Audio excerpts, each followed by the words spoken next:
Assalamualaikum warahmatullahi wabarakatuh. Perkenalkan, nama saya Dina Daraneri dengan NIM 8561161006, Prodi Pendidikan Guru Sekolah Dasar dari UPBJJ UT Batam. Di sini saya akan menjelaskan tentang ontologi, epistemologi, dan aksiologi dalam filsafat ilmu.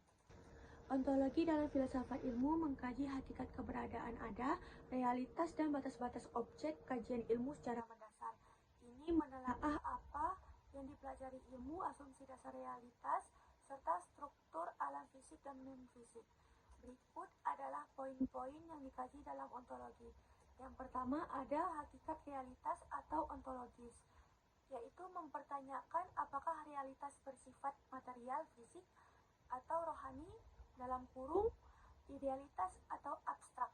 Yang kedua ada objek kajian ilmu, yaitu menentukan dan membatasi bidang studi ilmu pengetahuan agar terukur dan konkret. Yang ketiga ada struktur dan sifat dasar, yaitu menganalisis karakteristik dasar dari suatu fenomena atau benda termasuk hubungan antar benda. Yang keempat ada asumsi dasar ilmu, yaitu memeriksa asumsi-asumsi dasar tentang objek studi seperti apakah objek tersebut konsisten atau memiliki probabilitas. Yang kelima ada keberadaan, yaitu membahas tentang ada, termasuk manusia, alam, dan hubungan sebab akibat atau kausalitas. Secara singkat, ontologi menjawab pertanyaan dasar apa hakikat dari apa yang kita pelajari. Selanjutnya ada epistemologi. Sebagai cabang filsafat ilmu berfokus pada teori pengetahuan yang mencakup asal-usul, struktur, metode, dan validitas pengetahuan. Epistemologi berusaha menjawab bagaimana manusia memperoleh pengetahuan dan bagaimana kebenaran pengetahuan tersebut diuji. Berikut adalah penjelasan mengenai metode memperoleh pengetahuan dan cara menguji kebenaran dalam epistemologi filsafat ilmu. Yang pertama ada cara memperoleh pengetahuan atau sumber pengetahuan. Dalam filsafat ilmu terdapat beberapa metode atau aliran utama dalam memperoleh pengetahuan.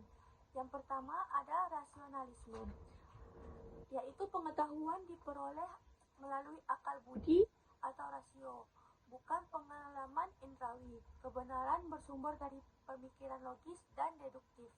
Yang kedua ada empirisme atau pengalaman, yaitu pengetahuan bersumber dari pengalaman indrawi atau pengamatan langsung dan eksperimen.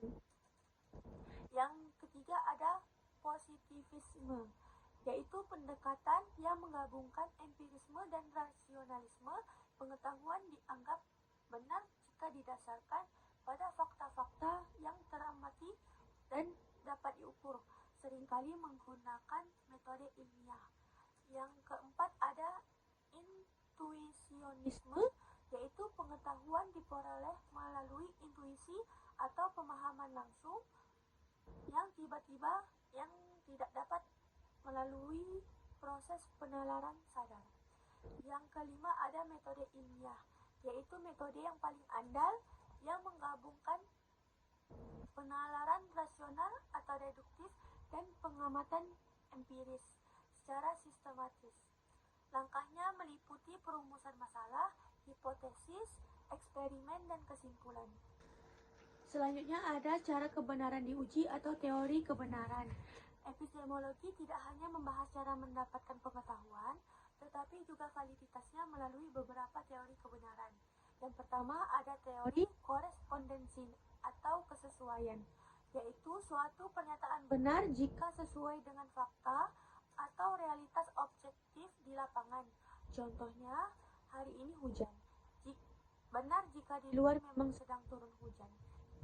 Yang kedua ada teori koherensi atau konsistensi, yaitu suatu pernyataan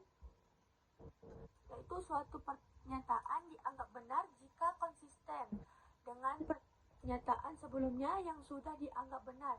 Ini sering digunakan dalam logika dan matematika. Yang ketiga ada teori pragmatis, yaitu kebenaran diukur berdasarkan kegunaan, manfaat, atau dampak praktis dari pengetahuan tersebut. Jika suatu teori memecahkan masalah, maka teori itu benar. Yang keempat ada teori performatif, yaitu kebenaran dianggap benar jika didukung oleh otoritas, pernyataan, atau keputusan dari pihak yang memiliki otoritas atau kekuasaan. Selanjutnya ada langkah pengujian dalam metode ilmiah. Dalam konteks sains modern, pengujian kebenaran dilakukan melalui metode ilmiah yang ketat, yaitu ada observasi atau pengamatan fenomena, yang kedua ada rumusan masalah, yang ketiga ada hipotesis, yang keempat ada eksperimen, dan yang kelima ada falsifikasi. Selanjutnya, aksiologi adalah cabang filsafat ilmu yang mempelajari hakikat nilai, meliputi etika dan estetika, guna menentukan kegunaan, penerapan, dan tujuan pengembangan ilmu pengetahuan bagi kehidupan manusia. Aksiologi memastikan ilmu pengetahuan digunakan secara bertanggung jawab untuk kemaslahatan manusia, bukan merusak. Berikut penjabaran nilai, etika, dan tujuan aksiologi dalam filsafat ilmu. Yang pertama ada nilai, yaitu merujuk pada apa yang dianggap berharga, baik, benar, atau berguna. Aksiologi membedakan dua jenis nilai utama, yaitu nilai etika, yaitu menilai perilaku manusia berdasarkan norma, adat, kebiasaan, dan moralitas. Yang kedua ada estetika, yaitu berkaitan dengan pengalaman keindahan, keharmonisan, dan seni. Dan moral, yaitu memberikan pedoman bagi individu dan masyarakat untuk bertindak bijaksana. Yang keempat ada keseimbangan, yaitu menjaga keseimbangan antara kemajuan intelektual dan integritas moral. Aksiologi bertugas memastikan ilmu pengetahuan tidak hanya sekedar benar, tetapi juga bernilai dan berguna. Jadi, keterkaitan antara ontologi, epistemologi, dan aksiologi adalah kesatuan sistematis yang membentuk landasan filsafat ilmu. Ontologi menentukan objek studi, epistemologi menyediakan metode perolehan pengetahuan, dan aksiologi menetapkan tujuan serta etika penggunaan ilmu tersebut. Ketiganya tidak dapat dipisahkan dalam membangun ilmu yang benar, valid, dan bermanfaat. Sekian dari penjelasan saya tentang ontologi, epistemologi, dan aksiologi. Apabila ada perkataan yang salah, mohon dimaafkan. Saya tutup. Wabillahi taufiq wal hidayah. Wassalamualaikum warahmatullahi wabarakatuh.